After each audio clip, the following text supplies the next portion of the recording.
Alors, bienvenue dans cette nouvelle capsule consacrée aux influences planétaires dans la science des cartes. Depuis toujours, l'humanité observe le ciel pour comprendre la vie sur Terre. En astrologie, tu sais que les planètes ont une influence sur ta personnalité, enfin sur la personnalité et sur les cycles de vie. Et c'est vrai, nous faisons partie d'un univers vivant où tout est interconnecté. Dans la science des cartes, ce principe est repris mais avec une nuance très importante. Ici, les planètes n'expriment pas ton signe astrologique, mais elles accompagnent chaque carte de ton parcours, chaque période, qu'elle dure 1 semaine ou 52 jours ou 13 ans, est placée sous une influence planétaire qui colore tes expériences. Je vais te faire une petite parenthèse, surtout si tu connais déjà l'astrologie. En astrologie, ta planète maîtresse dépend de ton signe. Par exemple, moi je suis Cancer, ma planète est la Lune. Si tu es Bélier, c'est Mars. Ici, quand je parle de Soleil, de Mercure ou de Saturne, ce n'est pas la fonction de ton signe zodiacal, mais de la position de tes cartes dans le grand cycle. Ces deux systèmes ne s'opposent pas, ils se complètent. L'astrologie lit les astres dans le ciel, les cartes lisent la trame de ton destin à travers le langage du jeu de 52 cartes. Donc maintenant, découvre avec moi ces influences planétaires.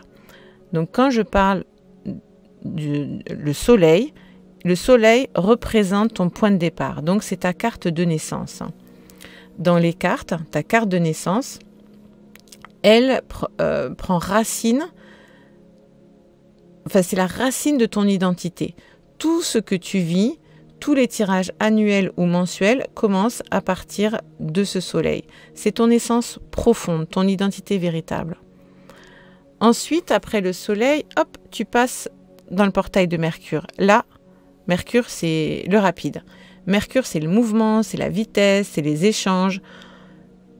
Quand une carte se place sous l'influence de Mercure, les choses arrivent vite, parfois de façon surprenante. C'est la planète des communications, des pensées, les voyages courts, des appels, des discussions. Mercure ouvre des portes et souvent pour peu de temps. Donc il capte le message avant qu'il ne disparaisse. Aujourd'hui, moi je suis en période Mercure. Donc c'est vrai que mes vidéos, moi-même je suis hallucinée par la cadence et le rythme. Alors Mercure, moi j'utilise beaucoup les huiles essentielles. Donc Mercure, c'est l'amande poivrée. Ensuite, et en plus, naturellement, j'utilisais mes petites billes de menthe poivrée, alors que je n'utilisais jamais. Et après, j'ai dit, tiens, pourquoi j'ai tout le temps envie de menthe poivrée? Et oui, c'est vraiment Mercure. Tout est lié, tout est connecté. Ensuite, moi, je ne vais pas me disperser, je me recentre. Ensuite vient Vénus. Donc Vénus, c'est l'amour et la beauté. Donc Vénus est douce et chaleureuse.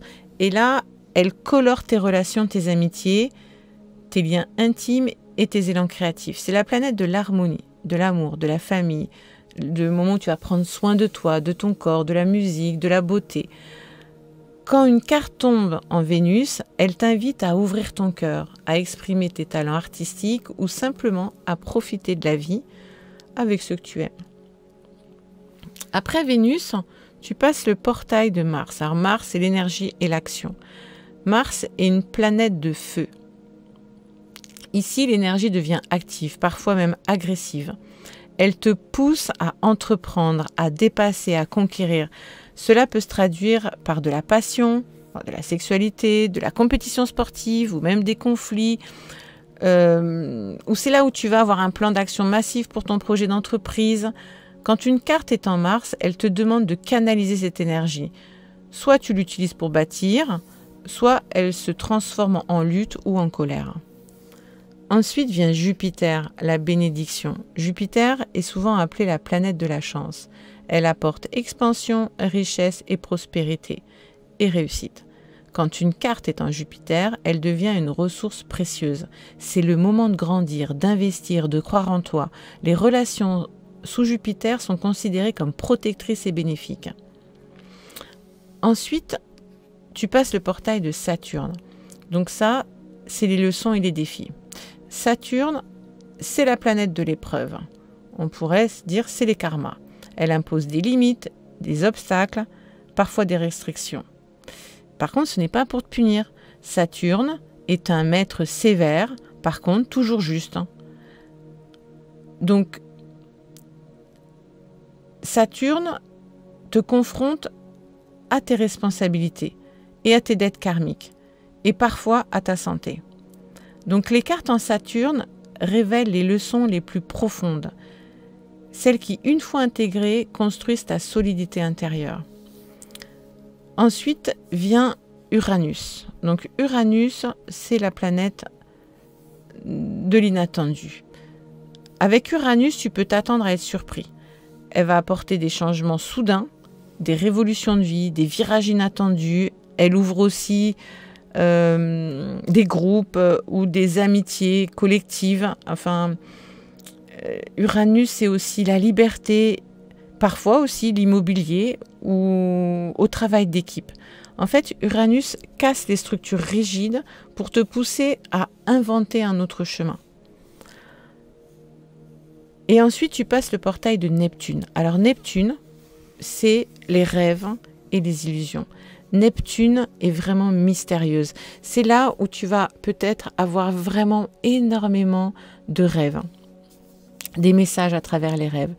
Elle parle d'inspiration, de spiritualité, de voyage, de créativité, mais aussi d'illusion et de confusion. Donc attention de ne pas se perdre sous Neptune.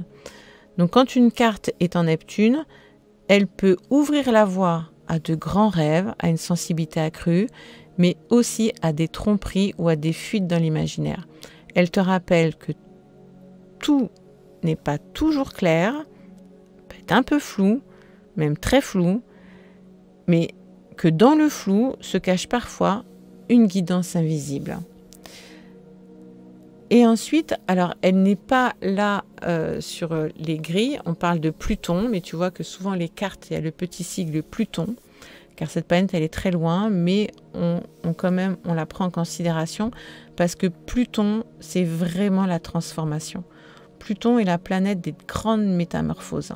Quand une carte porte le sigle de Pluton, elle indique soit un défi puissant, soit un objectif qui semble difficile mais nécessaire. En fait, Pluton, c'est comment dire, mort renaissance. Pluton met le doigt sur ce qui doit être transformé. Une peur, une dépendance, une habitude ou un attachement trop fort. Mais au bout du chemin, Pluton te rend plus fort et te rapproche de ton véritable pouvoir. Donc voilà pourquoi les influences planétaires sont si importantes dans la lecture des cartes, parce qu'elles donnent le tempo. Certaines périodes sont rapides et légères, d'autres profondes et karmiques. Mais ensemble, elles dessinent la symphonie de ton destin. C'est pour ça qu'aujourd'hui, moi j'accompagne des personnes dans leur entrepreneuriat à sentir, ou en tout cas à leur indiquer où et quand c'est le moment dans le monde des idées, quand c'est le moment de faire une pause, prendre soin de vous, quand c'est le moment de passer à l'action, quand c'est le moment d'investir. Parce que quand tu es aligné avec les planètes et en plus avec le cycle lunaire, alors là, c'est waouh! Les synchronicités, c'est à gogo. Alors retiens, pour terminer cette capsule, j'ai envie de dire, retiens ceci. Ton soleil est ton essence. Mercure souffle des idées. Vénus ouvre ton cœur. Mars te pousse à agir. Jupiter te bénit. Saturne t'enseigne. Uranus te surprend. Neptune t'inspire. Et Pluton te transforme. À travers toutes ces influences, une vérité demeure. Souviens-toi, tout est écrit dans les cartes. Chaque symbole porte une vérité pour ton âme.